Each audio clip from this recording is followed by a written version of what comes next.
pleased to have her. And she's actually been a part of 2 of the reviews, both of related to our forum, which I described earlier, but also for our last round of pilot grant awardees. So Dr. Burke, can you talk just a bit about how that review process is a little bit different and unique when we think about community engaged research or other initiatives? Sure, thank you, Dr. Akintobi. As Dr. Akintobi said, I'm Allie Berg. I'm from the University of Georgia. I'm an associate professor here, but I'm also an extension specialist, which means I oversee our community nutrition and health education programs that happen across the state that Dr. Penn spoke of in our 159 wonderful counties. And so what we want you to know about the review process, because that may be the scariest part of submitting these types of applications, is who's going to be looking at this? Are they going to see me for me? Or is this going to be a bunch of academics who don't understand what I do? And what we want you to know is that this will be a universe of community and campus representatives. So you'll have both academics and community members. Several will be from that community steering board that Dr. Akintobi spoke of previously. So these are people in state agencies or public health positions, or just in a variety of community positions. And so we'll be looking at the value of your application as it relates to, you know, your needs for this type of a professional development experience, and your goals for your organization in attending. So, you know, it's not about the mechanics of your writing or can you put this together beautifully, but rather what is your need for this type of an opportunity, and can we really meet those needs by you participating so that you're in a better position when you finish the Grant Writing Academy than when you started. So just want to let you know that will be the process. You'll have 2 to 3 people per application, depending on how many applications we get and how many reviewers we have, trying to strike that balance, like I said, between community and academics, so that we can really make sure that everybody is in the right place and that we have a right fit for you. So that is the basics of the review process, not to get into the nitty gritty. And I will say, from the previous ones that I've participated in, it has been a really nice conversation about each of the applications, because you do get those different perspectives that can speak to the importance of the project or facilitate the needs of the project. And so I think you'd be pleased by what you saw in the review process. So thank you, Dr. Akintobi. Thank you so much, Dr. Berg, Dr. King-Gordon, Gail, and Melissa. So just wanted to emphasize a few things as you all tee up your questions, and I do see one already in the chat, and that is that your participation, if selected, is the principal thing, right? So as Dr. Berg shared, you know, this is about capacity building. So you're not supposed to come being an expert. You're supposed to come prepared to actively engage, not just in February, but in April. But there'll be some work that you should be prepared to bring in terms of an actual grant that you're considering, or maybe one that was not successful. And we've all had grants that have not been successful. So those actually are the best to bring, because you have a sense of why you've written them, especially if it wasn't too long ago.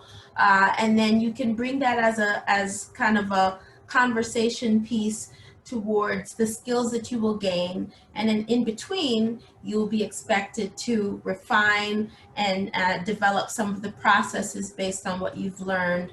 And that's a part of what the funding is there to do. Give you a bit of protected time, but also create some accountability so that you can actually apply what you've learned. And so full participation is required. And so certainly the funds that are available are based on full participation, not just in the kickoff call or the events, which you can see are spaced out over time, so you can actually learn, apply, get feedback, and then come back for the second part of it. So I just wanted to emphasize those things. And you can see this is something that's not going to happen tomorrow. So even as you're applying, it's important that you consider in your forecast whether you would be able to participate in both the February and the April events. So we've given plenty of time for not just our review, but for you to be able to forecast and say, I'm actually going to be participating in an event, and depending on who or how you work, this capacity building experience may be something that your employer is pleased for you to participate in because it will contribute to your productivity in the work that you do.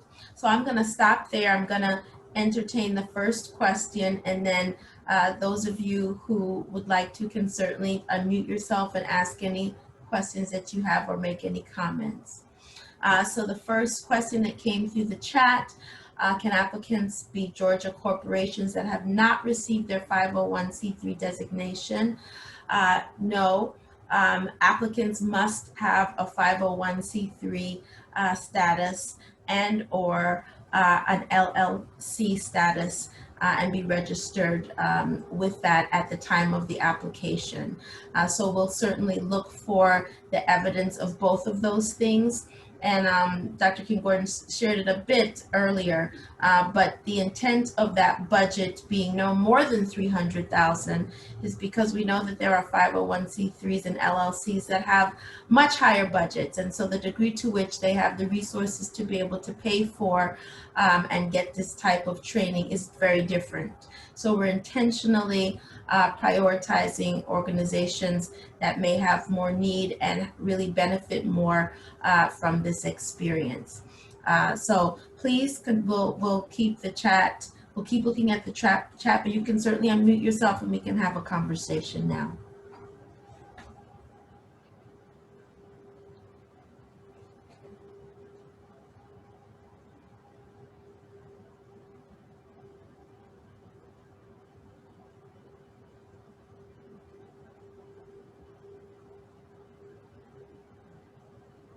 I guess I have a silly question. Alvin Lindsay, calling in from Florida State University.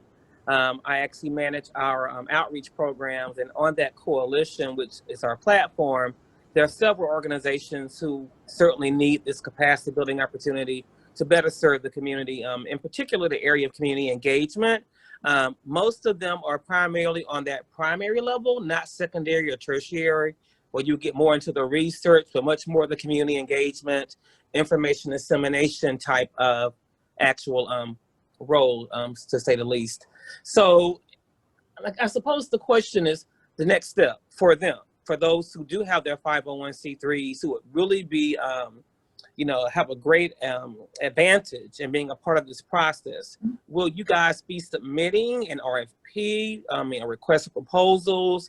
Will there be some type of outline where they're led to know what to respond to, what to send? Or in other words, is there some type of guiding document through which they need to submit to hit the key components you're looking for? You mean for the applications that are due September 30th? Mm-hmm. So there's not a particular template, but certainly all of the guidance that is included here. And it's a little, your question is absolutely not a silly one, Alvin. And first, I didn't catch the school that you're from. Can you say it? I heard State University, but I didn't. Well, it's actually, I'm on two places. I'm actually on my system and I'm on my phone because I haven't gotten my camera yet. It hasn't come back, but I'm actually calling from Fort Valley State University in rural Peach County, Central Georgia. That's where my coalition is based. We've been really lucky to receive funding from the Department of Health and Human Services and other grant agencies, but we can only do so much. So it's about building the capacity of our partners to look at resources and opportunities like this. So yes, Fort Valley State. Right, right. So the eligibility and what you would be writing to would be related to those areas A through E. So certainly, being able to document that your organization, all the organizational information that's included there, and specifically what your annual budgets have been over the past few years, who is submitting the application. All of those details are in what you need to outline. And certainly the evidence of your LLC or 501c3 status is important.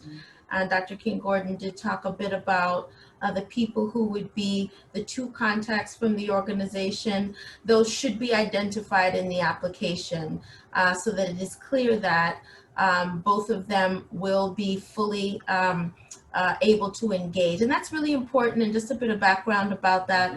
We know that frequently when there's only one champion, they are the only champion. So it's so important that there are other ears and voices that can take back the information and apply it.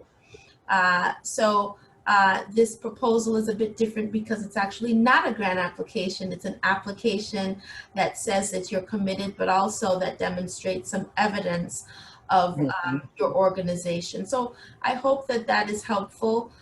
It is. Yes, but when we even think about life after participating in this, we've historically had pilot funding opportunities, and also through things like our biennial forum, which will be from March 30th to April 31st till April 3rd, we have sessions that point people to where other funding opportunities might be, so that they can have connections to how they can apply what they've learned to actual grants.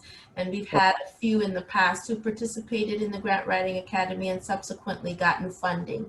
So, long answer to a fairly short question, but hopefully that gives you some. And you did. I guess I have one last question, which is going to be simply short and sweet. Obviously, we could not apply as a university, but are you ever thought about looking at departmental budgets versus institutional budgets? Talk a little bit about that, just so that the university's budget will certainly exceed the cap that you have, but what about departments like my department, whose budget may be at the cusp? would we be eligible to apply as a department versus the institution? Now, consider this. Is your department a 501c3 or an LLC? Okay, yeah, I hear you. All right, fair enough. Now, the other part of this, though, is I described to you that historically we have provided funds to community academic partners, over $4,000, and those come around over time. And certainly many of us have funding mechanisms that are designed to bring together community and academic partners as co-PIs, right? And sometimes it can be it can be the academic that's the fiscal agent, and historically we've had it where the community entity is the fiscal agent, because they don't have the trials and tribulations of F&A costs that eat up all of the grant. So there are other opportunities that certainly we will make you aware of that will allow you to be a collaborator with a community partner. So please keep the questions coming. Alvin may not be the only question or comment, so we will pause and let people get their thoughts and questions together.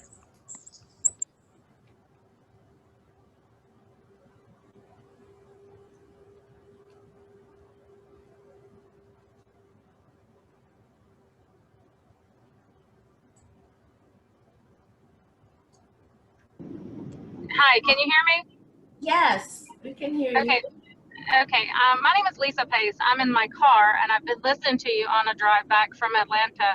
I just wanted to make sure that if we're calling in, I heard where you said we need to be all the way through each step of the way, which we're committed. I work with Georgia Parent Support Network, and we are a 501c3 in Atlanta, but we serve the whole state. Wow. So I just wanted to make sure that we had could be registered as being on the call if I called in from my phone and you don't have my phone number, maybe to know who I am. Oh, great. So certainly, and tell us your name again, Lisa. Sure. My last name is Pace, P like Paul, ACE. And there's an Amber Alert. Oh, goodness. Please be careful. Be careful. I'm sorry. I'm fine. Hold on. Sorry. I don't know if y'all heard all that. We'll all be getting it soon, probably, if we haven't already. Are you still there? Maybe the Amber Alert is still going. We'll give her a moment. Hopefully she's... I'm sorry. I'm back. Yeah. I'm so... All right. Shall I continue, or do you need with someone else? I don't want to interrupt someone. No. We were waiting. We were waiting on you. Go ahead. Okay. Thank you so much. Again, I work for Georgia Parent Support Network. We're the state chapter of the Federation of Families for Children's Mental Health. So we advocate for families across the state in a variety of ways. And I can put all that later in paperwork. But anyway, I just wanted to say hello and that I was on the call, and we're really excited to be a part of this.